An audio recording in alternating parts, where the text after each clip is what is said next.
le quatuor. Alors ça c'est une autre occasion, il arrive qu'il y ait des ensembles, qu'il y ait des actions pour l'enseignement. C'était le cas du quatuor Hélios, qui est un quatuor dont la flûtiste est Christelle Reynaud, qui est au conservatoire de Versailles, et qui est depuis des dizaines d'années un quatuor avec trio à cordes, qui a un grand répertoire pour la flûte et le trio à cordes, depuis Mozart et d'autres.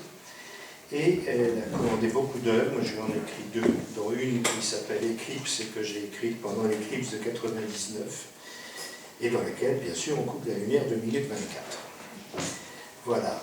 Et puis elle m'a demandé, elle a fait une collection dans laquelle plusieurs compositeurs, pour des petites pièces pédagogiques, et la pédagogie de la musique de chambre est quelque chose d'assez, je dirais, peu développé. Et c'est dommage. Il faut apprendre aux jeunes à jouer ensemble, à savoir donner un départ, sans avoir besoin forcément du professeur ni d'un chef d'orchestre extérieur.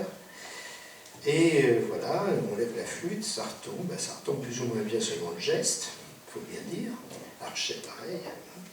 Mais quand vous voyez des musiciens professionnels, vous jouez les quatuors, Beethoven, oui, mais Shostakovich, Bartók, c'est que là, il faut quand même savoir jouer des choses très compliquées ensemble, sans chef d'orchestre.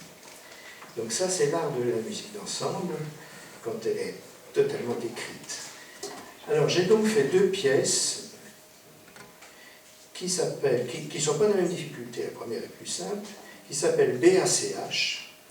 Alors, BACH, je vais demander, par exemple, à la flûte de nous jouer le nom de Bach, si bémol, B, La, A, Do, C, et si bécard, H. BACH fait si bémol, La, Do, si bécard. On peut jouer ça une fois, si bémol, La, Do, si bécard. Voilà. Alors vous remarquerez ces quatre notes qui sont les unes à côté des autres, qui forment une croix qu'on peut renverser dans tous les sens. On ne s'en est pas privé dans l'histoire de la musique. Tout le monde a fait BACH. Liszt a fait BACH, Schoenberg a fait BACH, tout le monde.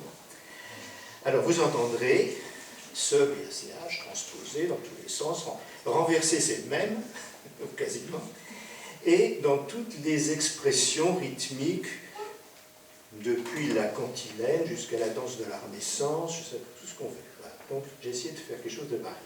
Dans la deuxième pièce, j'ai ajouté le nom de l'ensemble commanditaire avec un alphabet que j'ai prolongé. Par exemple, le L devient le sol dièse ou des choses comme ça.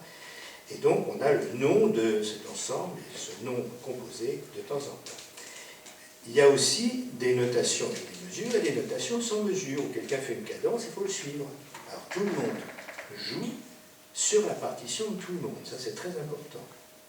Parce que tout le monde peut suivre ce que font les autres.